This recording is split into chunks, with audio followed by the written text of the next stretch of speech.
Once Luke placed his hand on top of Grogu's head, I knew that there was something special coming. As Luke says, I first thought that he was going to recollect about possibly his origins or his home world or something along those lines, us getting to know where Grogu actually comes from, but in fact we got the opposite. We got how he ended his stay at the Jedi Temple, how his Jedi career officially ended during Order 66. We get another flashback of Order 66, but now confirmed that Grogu was actually inside and he witnessed the 501st enter the Jedi Temple and kill every single Jedi in their path. Well, at least most of them, because as we see, there were some Jedi and Padawans that survived. One of them most notably being Grogu. However, the question has to be asked, since the 501st was barging inside in huge numbers, did Vader follow suit immediately afterwards? We all know in Revenge of the Sith, Darth Vader was commanded by Palpatine to go and wipe out the Jedi Order. We see Anakin / Darth Vader enter with the 501st, and we barely got just a glimpse of what happened inside the Jedi Temple. We mostly deal with the aftermath in Revenge of the Sith. This time though, Grogu remembers what exactly happened, and at the ending of the vision, there is a huge shadow looming over him.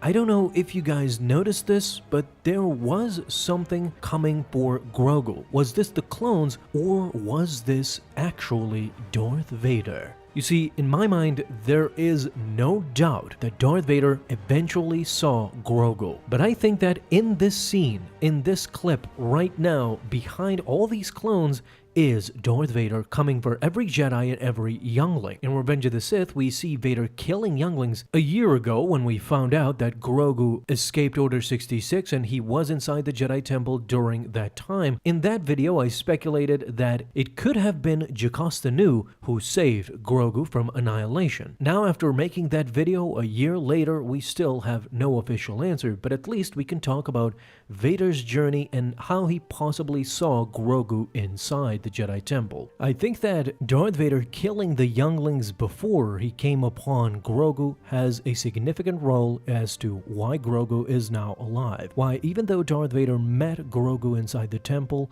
and was killing Jedi left and right, he ultimately let Grogu go. It all has to do with the younglings that we see in Revenge of the Sith. Let's start from the beginning. What we don't see in the movies, we see in the comics. We know just a glimpse of what Vader went through inside the Jedi Temple by reading this comic. Issue number 7 came out, and in that time, we talked about Vader not only walking in lava, but as Ochi of Bestoon, the Sith assassin sent by Palpatine himself, was pursuing Vader, he was not fazed by this assassin. This was the power of Darth Vader. But I truly believe that even though we see comic book Darth Vader at his fullest, he is always all too powerful and at times looks undefeatable. Human Darth Vader as he was before he suffered his injuries in episode 3 while he executed, of course, Order 66, there is a reason why Anakin with a battalion of clone troopers destroyed an entire Jedi Order, a feat that could not be done thousands and thousands of years in the making. Everybody tried, but they just couldn't. Defeating a Jedi Master alone was a hard feat by itself.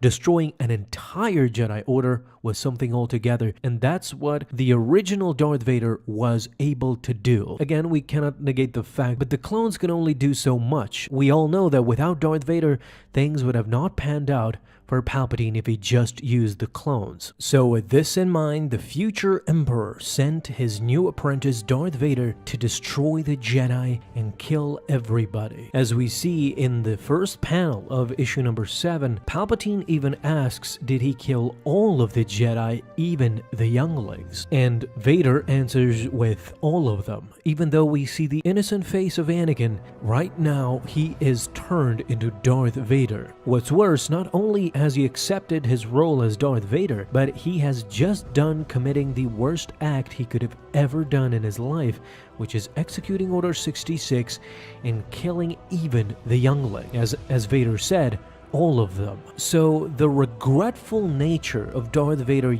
decades later can be seen in his mind. he remembers that day as none other. We're gonna compare Vader relaying the information that he destroyed the entire Jedi Order, even the younglings, his face in comparison with him killing the Separatist Council later on. In this panel, it shows Sidious sending his new apprentice, Lord Vader, to finally bring peace to his empire, and that meant journeying to Mustafar and destroying the Separatist Council. There inside, Darth Vader can be seen entering the chambers where Gunray welcomed Lord Vader. His face at that moment, you can see that he is not regretful in him finally killing the Separatist Council. They were really his enemies even when he was a Jedi. Everybody was destroyed together with the Council and their army. You can see it in his face. He is angry and yet regretful at the same time. Not because of the Separatist Council, but above his head you can see the younglings that he had just killed. His mind is still haunted by those children. If you see his face killing the Separatist Council in the first panel where Darth Vader informs his new master that he had just killed the younglings, you can see it in his face. His eyebrows are twitching. He doesn't have that evil look that he later adopted. At that moment, he is distraught, he is traumatized, and he cannot even bring himself to speak of the horrific acts he had just done. The moment Palpatine asks, did he kill all of the Jedi and even the younglings, he gets flustered and he is at the brink of shedding a tear. Again, just look at this face. This is a face of regret. This is a face of, I cannot go back after what I have done. And it was perfectly aligned with Darth Vader on Mustafar struggling to even move. He remembered those moments at this specific time because he never really confronted what he did. At the end, I truly believe that Vader regretted everything, that his life in servitude to Sidious was a waste of time. Sidious went on to punish him over and over, and Vader felt in the same maze that he was with the Jedi. He was not being appreciated, and he was being undervalued. He essentially escaped the Jedi Order because of that, and now he was suffering the same fate again. But the regret especially yields from him killing the younglings. And issue number 7 does its best to showcase that, to show not only the sins of his past and everybody else he had killed, but every time he talks about the younglings, his face is visible. He is regretful. He was regretful back then as Anakin/Vader. He is regretful now as a half-man, half-machine, broken-down human who cannot even move because the master who had originally sent him to kill those younglings now does not even value him at all, and worse, wants to kill him. You can clearly see that Anakin was definitely traumatized by killing all those younglings. So did he see Grogu before killing the younglings or after he saw the younglings? Because if he saw Grogu after he killed all those children, then I think he was definitely traumatized so badly that he just couldn't bring himself to kill Grogu at that time.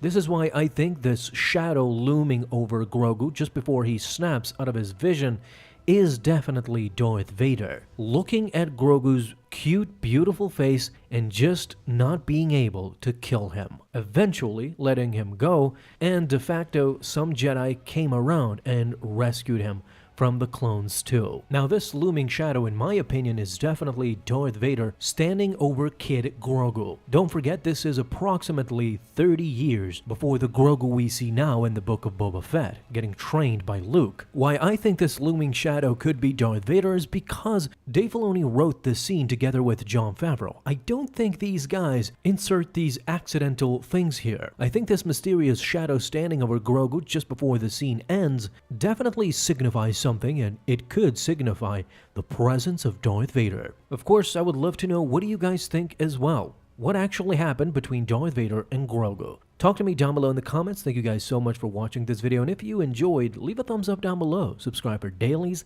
Now you have an awesome day, Star Wars fans. I'll see you in the next video, and may the Force be with you. Until then.